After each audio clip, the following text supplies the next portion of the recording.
आपका माइंड इतना ओपन हो जाता है, तो कोई बोलता है आपको चिंता नहीं है, क्योंकि भगवत गीता पढ़ने के बाद आपको ऐसा लगता है कि मैंने कुछ ज्ञान प्राप्त कर लिया, भले उसका असर 3 घंटे रहे, 4 घंटे रहे, लेकिन आपको लगता है कि मैंने ज्ञान प्राप्त कर लिया। तो या तो आप सो जाएंगे, और या फिर आप एकदम रिलैक्स हो जाएंगे कि नहीं मैंने ज्ञान प्राप्त कर लिया, और फिर दूसरे दिन हो सकता है वापस से आप अपने नॉर्मल रूटीन में हो जाए। पर नियमित थोड़ा थोड़ा पढ़ने से आपको ऐसा लगेगा कि नहीं मेरा दिमाग खुल रहा है, मेरा माइंड ओपन हो रहा है।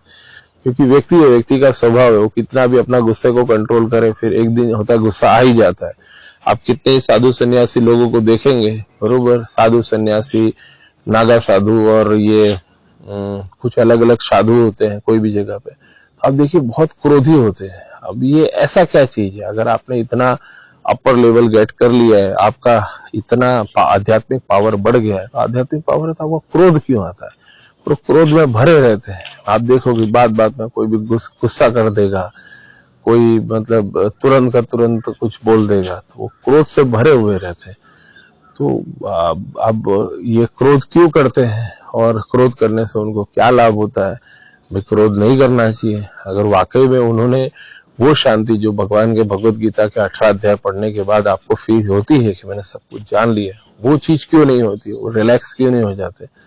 क्योंकि क्रोध तो आना ही नहीं चाहिए, पर फिर भी आप देखिए काफी लोगों को बहुत क्रोध आता है, बात बात पे क्रोध करेंगे और गुस्सा कर देंगे। तो गुस्सा कर देंगे तो मतलब वो चीज जो है वो अलग होती है, और उसके अंदर क्रोध नहीं आना चाहिए। सो ये चीज है। और इसके अंदर आपने भी जैसे जैसे कोई लेवल गेट किया, आपको धीरे धीरे पर्थ खुलने लगेगी, और पर्थ खुलती जाएगी, वैसे वैसे आप अंदर एंटर होते जाएंगे, आपको लगेगा कि आपने कुछ प्राप्त कर लिया। दूसरी सब चीजें अपनी जगह योग्य है, लेकिन आपने अगर कोई चीज प्राप्त की है तो उसके अंदर आपका वो खुद का चीज है, आपके पास से कोई चोरी नहीं कर सकता है। सपोज कीजिए कि आपके, समझो कि आपके पिताजी के किए हुए कोई कर्म है जिसका फल आप भुगत रहे हो, आपकी पत्नी के किए हुए कोई कर्म है, आपकी पत्नी ने कोई चोरी करके कहीं से कुछ लेके आए और आप उसका उपयोग कर रहे हो, तो आप उस कर्म में भागीदार हो। आपके पति है, उसने कहीं से चोरी करके कुछ लिया है और वो आपको खिलाया, तो आप उसके कर्म में भागी, आपने भी तो खाया है ना। आपके बच्चे ने कोई चीज चोरी करके धीरे धीरे आपको खिला रहा है, तो आप देखेंगे वृद्धावस्था में आपके पांव दुखने लगेंगे, आपको तकलीफ हो जाएगी। तो वो आपको कहाँ से ला रहा है नहीं, पर आपने खाया। अरे उसकी जगह खुद बना के खुद खाओ, या उसके जगह पे खुद मेहनत करके खाओ।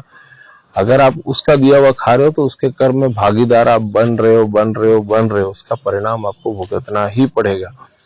और अगर आपने वो चीज नहीं की, तो वो चीज के अंदर आप उसके कर्मों में भागीदार नहीं बनोगे। आपने देखा होगा कितने साधु संत ऐसे थे पहले के, और अभी अभी कुछ लोग हैं, वो लोग बोलते थे कि हम खुद अपने हाथों से बनाएंगे, आप हमें सीधा दे दो, हम खुद उसमें से करके उसको रेडी करके हम खुद ही खाएंगे। उसके पीछे कितना लॉजिक होगा कि हम खुद के हाथों से बनाएंगे, यानी वो खुद के हाथों से बना हुआ भोजन है, प्लस उनका जो उन्होंने जो किया है, और वो भी, और हर एक से वो दान लेते भी नहीं थे। उनका ये था कि वो उसी से लेंगे कि जो न्याय संगत होगा। ये भी है। तो जैसे एक बार की एक कहानी है, उसके अंदर एक व्यक्ति था। वो व्यक्ति एक साधु की मंडली में, उसके अंदर उसने साधु की मंडली के अंदर उसका सदस्य बन जाता है, उनके साथ घूमता होता है। तो वो अलग अलग जगह पे वो लोग ये साधुता करने के लिए सब अलग अलग जगह पे वो लोग सत्संग करते हैं, वो सब करते हैं, घूमते रहते हैं। और फिर धीरे धीरे करके वो उसका मेन लीडर बन जाता है, कि उसके अंदर मेन मठ का महंत बन जाता है। उसके बाद वो अलग अलग जगह पे जाके सत्संग वगैरह करते हैं। फिर क्या होता है, धीरे धीरे करके वो बहुत अच्छा बड़ा साधु बन जाता है। एक दिन क्या होता है कि वो कोई जगह पे गंगा नदी के उधर या कोई जगह पे, वहां पे से वो लोग गुजर रहे होते हैं। तो कोई किसी सेठ ने कोई जगह पे धर्मशाला में भंडारा वगैरह किया होता है। तो उसका एक शिष्य बोलता है कि अपने इतनी जगह घूमते हैं, अब इधर कोई सेठ है, उसका कोई पर्सन आके बोला कि यहाँ पे भंडारा है, तो आप अगर आते हैं शिष्यों के साथ तो अच्छा है।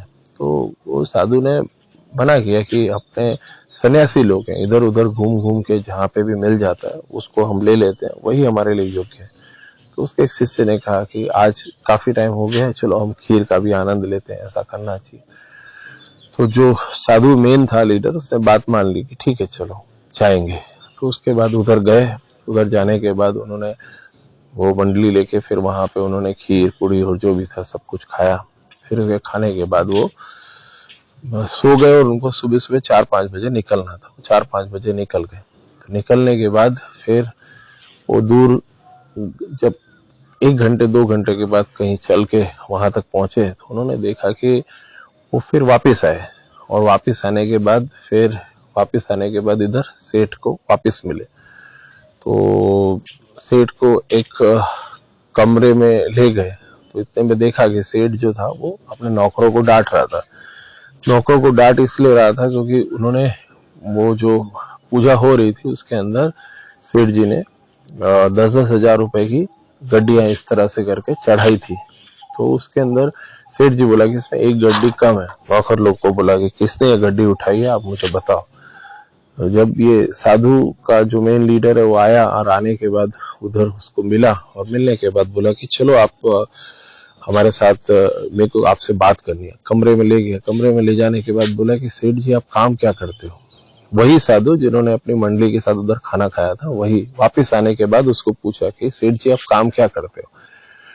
तो सेठ जी ने बोला कि एक्चुअली मैं वो राशन का सामान और वो सब आता है, तो वो जो उनको राशन का सामान वगैरह आता है वह वही मेरा काम है।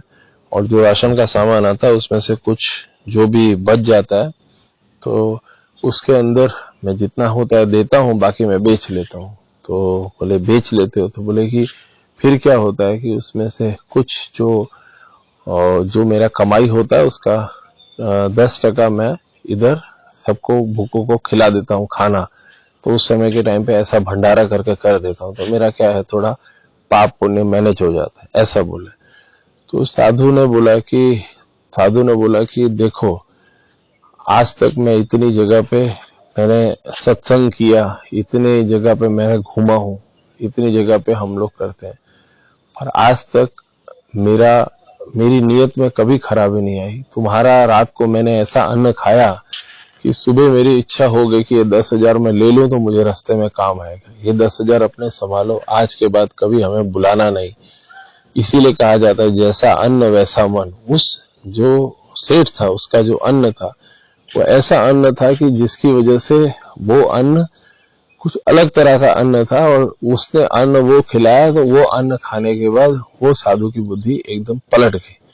यानी आप समझो कि कोई आपको अगर बिठा के चाय पानी कराता है, कोई आपको बिठा के अगर खिलाता है, या कोई व्यक्ति कुछ बोलता है कि अरे आप ये चीज का आप इसका आनंद लो, आपको ये सोचना बहुत जरूरी है कि वो करता क्या है और किस तरह से उसने वो सब चीज अर्जित की है, और क्या उसके अंदर आप भागीदार बन रहे हो।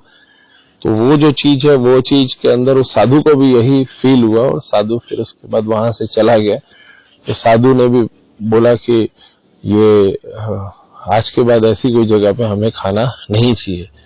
और इसीलिए ये भी चीज एक महत्वपूर्ण चीज है। हम कहीं पे भी कोई जगह पे खाते हैं, हमें सोचना चाहिए हम कहाँ खा रहे हैं, किस रीजन से खा रहे हैं, और उसका हमारे जिंदगी में क्या परिणाम होने वाला है। और अगर कोई चीज हमने खाई है, और अगर कोई चीज में हमें किसी ने निःशुल्क और फ्री में कोई चीज दी है कि आओ भाई आप खाओ, और या आपको कोई सेवा प्रदान की है, तो आप ये समझने का कि आप उसकी चीज में भागीदार बन रहे हो। और ये भी कहीं ना कहीं एक सिद्धांत है जो कर्म के साथ काम करता है, और इस पे बहुत ज्यादा सोचने की जरूरत है। चाहे स्त्री हो पुरुष हो, अगर कोई भी पर्सन आपको कुछ इस तरह की चीजें प्रोवाइड करता है और जिसका उपयोग आप करते हैं, तो उसका कहीं ना कहीं परिणाम आपके जीवन में पड़ता ही है।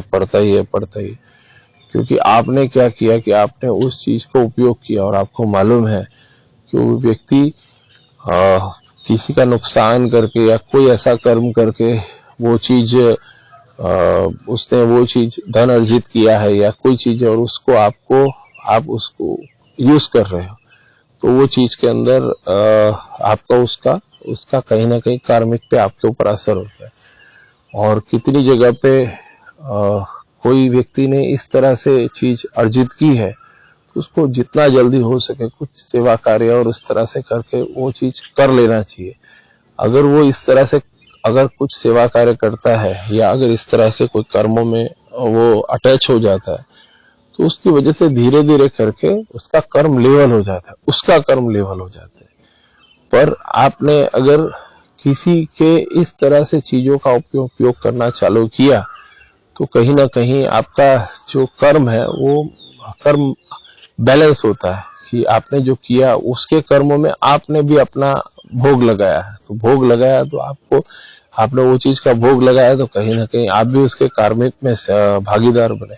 समझ रहे हैं चीज को? ठीक है। और अगर जिसे इस तरह से कोई धन अर्जित किया और अगर उसका वो सदुपयोग करना चालू करता है, सदुपयोग, तो ऐसे बहुत सारे काम है जिसको करके वो बहुत सारे लोगों का पेट भर सकता है, बहुत सारे पेड़ लगा सकता है, जीव जंतुओं की सेवा कर सकता है। और वो उसको विचार करने की जरूरत है कि उसको यम के पार्षद अलग तरह से ले जाएंगे कि उसी तरह से ले जाएंगे जिस तरह से एक झोपड़ी में रहने वाले गरीब को ले जाते हैं, किसान को ले जाते हैं, कि यम के पार्षद अलग तरह से आएंगे कि नहीं, आप हमारे लिए बहुत वीआईपी पर्सन हो और हम आपको अलग से, आपको लेने के लिए हम अलग से आएंगे। यानी अगर आज चांस आपको कोई बड़ी एकदम आलीशान गाड़ी के अंदर से शमशान लेके जाएगा और आपको एक रिक्शा के अंदर शमशान लेके जाएगा, तो उसमें क्या फर्क हुआ? ले जा तो शमशान ही रहा है ना।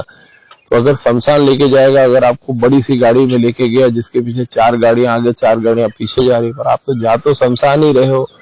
और अगर आपको एक रिक्शा के अंदर ले गए, एक बैलगाड़ी के अंदर ले जाए, तो भी तो आपको जाना शमशान ही है।